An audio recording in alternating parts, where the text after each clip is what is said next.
संसद में 232 जो सांसदों ने इस बिल के खिलाफ वोट किया है। 232 कोई कम संख्या होती है? इतने बड़े विरोध के बावजूद, और वो पार्टी जिसके पास एक भी मुस्लिम सांसद नहीं है, वो पार्टी जिसके पास एक भी मुस्लिम महिला नहीं है, वो कहती है मुसलमानों के भले के लिए उनकी पार्टी का कोई एक मुसलमान रिप्रेजेंटेटिव आकर उस वफ़द के बारे में बोलने की पोजीशन में नहीं है, और कहा जा रहा है कि ये मुसलमानों के फेवर में है, जबकि पूरे देश का मुसलमान इसके विरोध में। नमस्कार, तो जनता लाइव देख रहे हैं आप और मैं हूं आपके साथ पूजा, और इस वक्त हम मौजूद हैं दिल्ली के जमाते इस्लामी हिंद के दफ्तर में, जहां इस वक्त इनकी सालाना मीटिंग चल रही है। लेकिन इस मीटिंग का जो मुद्दा है वो है वक्फ कानून, जिसको द्रौपदी मुर्मू के हस्ताक्षर के बाद कानून का रूप उसने ले लिया है, और अब उसके विरोध में अलग अलग राज्यों से जो स्वर हमें सुनने को मिल रहे हैं, उसकी आगे की रणनीति क्या होगी, किस तरीके से उसका विरोध किया जाएगा, और क्या कुछ अभी भी गुंजाइश है उसको बदलने की या उसमें कुछ संशोधन करने की, उन तमाम मुद्दों पे आज यहाँ एक मीटिंग रखी गई थी। इस मीटिंग में इसके जो प्रेसिडेंट हैं, अध्यक्ष हैं सैयद सदातुल्लाह हुसैनी साहब, उनके साथ साथ यहाँ 2 vice presidents professor Salim engineer और साथ ही मलिक मुहसिन खान, ये तीनों यहाँ मौजूद है, और इन तीनों ने एक प्रेस कॉन्फ्रेंस के जरिए अपने आगे की जो रणनीति है उसको बताई है। एक एक करके उनसे बात करते हैं और समझने की कोशिश करते हैं कि आगे ये वक्फ का जो कानून है ये कितना नुकसान देगा आने वाली चुनावों में राजनीतिक पार्टियों को, और क्या कुछ इसका स्वरूप होगा। उन तमाम मुद्दों पे बातचीत करते हैं। देखिए, बीजेपी ने संसद में इतना झूठ बोला है इस बिल को लेकर, और इस बिल के खिलाफ, वक्फ के खिलाफ, मुसलमानों के खिलाफ इतना नेगेटिव वातावरण बनाने की कोशिश की गई है।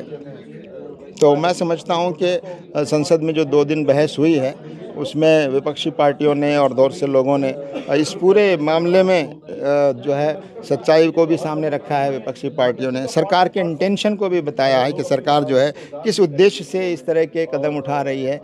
तो मैं समझता हूं कि सरकार जिस तरह से आगे बढ़ रही है, ख़ास तौर से मुस्लिम समुदाय को लेकर, वो बहुत ख़तरनाक है कि आप सबको तो धार्मिक अधिकार देंगे लेकिन मुसलमानों को नहीं देंगे।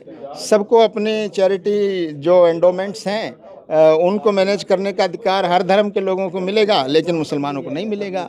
दूसरे धर्म के लोगों में अपने धर्म खुद मैनेज करेंगे, लेकिन मुसलमानों से संबंधित जो वक्फ है उसमें दूसरे धर्म के लोगों को भी ज़बरदस्ती लाया जाएगा और उनकी संख्या बढ़ाई जाएगी। आखिर ये अपमान है कि मुस्लिम समुदाय जो है अपने एंडोमेंट्स को और अपने वक्फ को जो है गलत तरीके से मैनेज कर रहा है। ऐसी एक परसेप्शन बनाने की कोशिश की गई है, जबकि ये सारे वक्फ बोर्ड जो हैं ये सिर्फ मुसलमानों के नहीं हैं, ये तो सरकार के चुने हुए लोग हैं, यानी MLAs, MPs और उनके नुमाइंदे, उसका गठन होता है बाकायदा। अब सरकार ने जो है इलेक्टेड मेंबर्स की बजाय अपनी पसंद के नॉमिनेटेड मेंबर्स उसमें बढ़ाने को जो है संशोधन किया है, और ये भी कहा है कि इतने गैर मुस्लिम, नॉन मुस्लिम ज़रूर होंगे, और फलां उसमें जो है मुस्लिम होने की जो शर्त है वो शर्त हटा ली गई है। तो ये आखिर एक अविश्वास जो मुसलमानों पर जताया गया है, और मुसलमानों के साथ अगर गैर मुस्लिमों को उसमें शामिल किया जाएगा तो करप्शन कम हो जाएगा।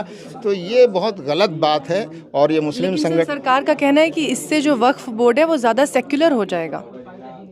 तो आप सिर्फ वक्फ बोर्ड को सेकुलर क्यों करना चाहते हैं? पहले तो वो पार्टी सेकुलर बने, पहले वो एंडोमेंट जो हिंदुओं के हैं वो सेकुलर बने, मंदिरों के जो ट्रस्ट हैं वो सेकुलर, उनमें भी दूसरे धर्म के लोगों को लाया जाए, दूसरे सिखों के जो गुरुद्वारे और उनका मैनेजमेंट है उसमें भी लाया जाए। हम नहीं कहते कि लाया जाए, लेकिन आप उनको नहीं छेड़ते हैं, हमको छेड़ते हैं। आपको स्पेशल ट्रीटमेंट दिया जाता है। हाँ, स्पेशल, हमारे साथ स्पेशल ट्रीटमेंट का मतलब उनको दबाने और कुचलने की कोशिश मुसलमानों को, और मुसलमानों के खिलाफ एक नफ़रत पैदा करने की कोशिश कि मुसलमान जो है इस देश में जायदादों पर कब्जा कर रहा है वक्फ के नाम पर। ये जो भ्रम फैलाया गया है, ये जो नफ़रत फैलाई गई है कि मुसलमान वक्फ के नाम पर सरकारी ज़मीनों पर, प्राइवेट प्रॉपर्टीज़ पर कब्जा कर रहा है, ये इतना बड़ा ख़तरनाक नफ़रत का एजेंडा है जिससे समाज में एक भ्रम फैला है।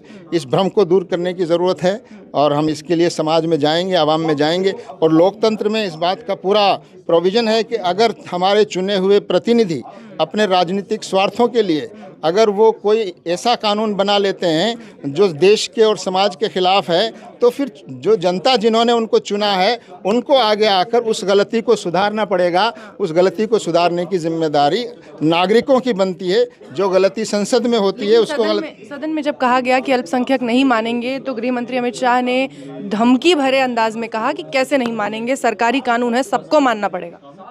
ये तो आप समझ सकते हैं कि वो संविधान के अनुसार बात कर रहे हैं या संविधान के खिलाफ बात कर रहे हैं। अगर संसद कोई गलत कानून बनाएगी और जनता उसको गलत समझती है तो क्या उसका विरोध नहीं किया जाएगा?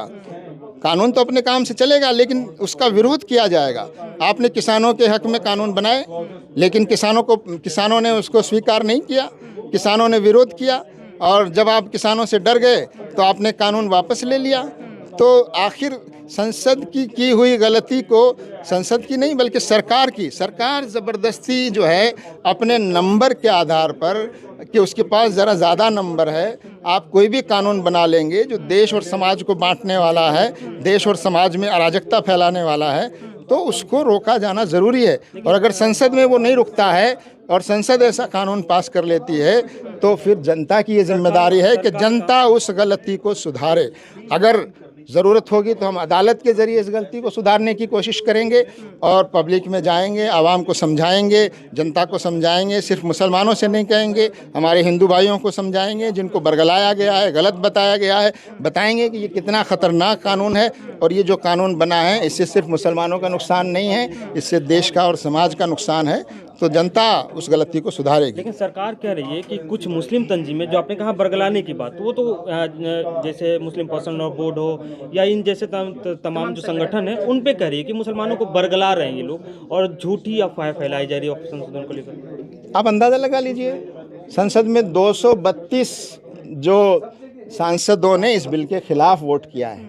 232 कोई कम संख्या होती है?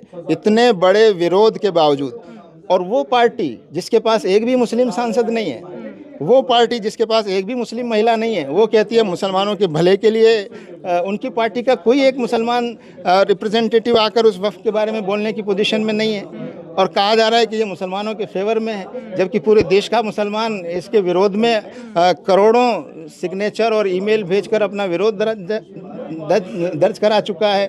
और जेपीसी के सामने सारे संगठनों ने अपनी बात पेश की है। इसके बाद भी आप एक तरफा सिर्फ इस बुनियाद पर कि आपके पास कुछ नंबर ज़्यादा है, उसके आधार पर आप कोई भी मन मर्जी का कानून बना लेंगे जो संविधान की बुनियादों को भी चोट पहुंचाता हो, तो मैं समझता हूं इस गलती को, जो गलती संसद में हुई है और जो गलती सत्तारूढ़ पार्टी के घमंड की वजह से हुई है, मैं समझता हूं उसको सुधारना बहुत ज़रूरी है। और इसको सुधारने के लिए जो रास्ते भी मौजूद हैं वो रास्ते सारे अपनाए जाएंगे। एक और सवाल, महिलाओं को लेकर इस कानून में बड़ी बातें कही जा रही हैं कि उनको प्रतिनिधित्व मिलेगा। अब all India Muslim personal law board जो विमेंस का है, उन्होंने इसको सपोर्ट दिया है। वो कह रही हैं कि बहुत बढ़िया कानून है, सरकार ने बेहतरी का काम किया, इससे पहले किसी सरकार ने हिम्मत नहीं की थी। ये सिर्फ वो लोग कह रहे हैं जो मौजूदा बीजेपी या उसके जो संगठन हैं, उनके जो लोग हैं जो उनके साथ काम कर रहे हैं, उनसे ये कहलवाने के शुरू से ये आपसी टकराव सुनिए तो आप नहीं टकराव है ये मुस्लिम महिलाओं का रिप्रेजेंटेशन, ये झूठ बोला गया पार्लियामेंट में कि मुस्लिम महिलाओं का इसमें रिप्रेजेंटेशन नहीं है। 1995 और 2013 में जो संशोधन हुए उसमें मुस्लिम महिलाओं का उसमें बाकायदा प्रोविज़न है, तो झूठ बोला गया। हमारे इतने बड़े पदों पर रहकर लोग इतना बड़ा झूठ बोल रहे हैं, तो ये बिल्कुल गलत बात है। और हाँ, हर ज़माने में होते हैं, कुछ खरीदे हुए मुसलमान, कुछ सरकारी मुसलमान, कुछ सरकारी मौलवी, ऐसे 10, 20, 50 लोगों को आप जमा करके और उनको कुछ नेम प्लेट लगाकर और उनको कुछ छोटा मोटा जो है कुछ फ़ायदा देकर आप ऐसी बातें करते हैं। लेकिन पूरा देश जानता है, पूरा समाज जानता है, और मुस्लिम समाज को भी मालूम है और उनको खुद को भी मालूम है कि उनका सरकारी मुसलमान, और उधर से ये कहा जाता है कुछ पॉलिटिकल मुसलमान। तो आप तय कीजिए, यानी 20 करोड़ मुसलमान जो खिलाफ हैं वो सब गलत हैं, और ये चंद जो है 150, 500 जो लोग उनके सरकारी लोग हैं वो सही हैं। धन्यवाद मोदी जी को देते हैं, धन्यवाद क्या, वो तो चरण भी छू लेंगे बहुत से लोग। ऐसे लोगों के लिए क्या है। आपके विरोध के बाद भी विधेयक कानून बन गया, और अब उसके बाद सवाल ये है कि क्या CAA NRC जैसा कुछ बड़ा देखने को मिलेगा, या जो विरोध आप लोग अभी तक शांतिपूर्ण तरीके से कर रहे थे उसी तरीके से करेंगे, क्योंकि उस विरोध का तो कोई असर हुआ नहीं। नहीं, ऐसी बात नहीं है कि विरोध का असर नहीं होता। आज भी जो है किसान आंदोलन से सरकार डरी हुई है। किसानों के भले के लिए कानून बनाने का दावा हुआ था, किसानों की भलाई के लिए कानून लाने की कोशिश हुई थी, किसानों ने उसको स्वीकार नहीं किया, किसानों ने उसका विरोध किया, आज तक विरोध कर रहे हैं। सरकार को वापस लेना पड़ा कि नहीं लेना पड़ा? लेना पड़ा, बिल्कुल। हम नहीं, कानून बन चुका है ना, हम इस बार ये तो वो बन भी चुका बन गया था कानून। ना, वो भी बन गया था। जो कानून किसानों वाला था वो भी कानून बन गया था जनाब, आपको पूरी मालूमात नहीं है। सुप्रीम कोर्ट से नहीं, क्या इम्प्लीमेंट नहीं होगा, आप ये कह रहे हैं इम्प्लीमेंट नहीं होने देंगे? नहीं होने देंगे, नहीं होने, सरकार अपना काम करेगी, लेकिन इसको रोकने के जितने तरीके मौजूद हैं वो सारे तरीके अपनाए जाएंगे। संवैधानिक तरीके, कानूनी तरीके, अदालतों में जाकर, आवाम के बीच में जाकर, प्रोटेस्ट करके, विरोध जताकर, जनता को समझाकर, और आप जैसे मीडिया के जो अच्छे लोग हैं उनको समझाकर सच बात को सामने लाने की कोशिश की जाएगी। और मैं समझता हूँ कोई भी सरकार पब्लिक ओपिनियन के खिलाफ नहीं जा सकती और उसको नहीं जाना चाहिए। अगर कोई कानून उनकी जिद में ऐसा बन जाता है गलती से, जिससे देश में अविश्वास पैदा हो रहा है और देश में अराजकता फैल रही है, तो सरकार को चाहिए कि वो इस पर विचार करे। जिस तरह किसान आंदोलन के बारे में उन्होंने विचार करके कानून वापस लिया, तो हम पूरी तौर पर अभी भी इस कानून को वापस करने के जो तरीके भी मौजूद हैं इस देश के संविधान के मुताबिक, चाहे वो पब्लिक में जाने वाले तरीके हों या अदालत में जाने के तरीके हों या आवाम के बीच में जाकर सच बात लोगों के सामने कहने आवाम के बीच में सर कहाँ, बिहार में भी जाएंगे जहाँ इलेक्शन होने पूरे वाले हैं? देश में, कोई इलेक्शन से ताल्लुक नहीं है, ये पूरे देश में होगा। और जिन राजनीतिक पार्टियों ने हमको विश्वास दिलाया गया, जो एनडीए के साथ थी, वो हमेशा कहती रही कि हम इसके खिलाफ जाएंगे, पास नहीं होने देंगे।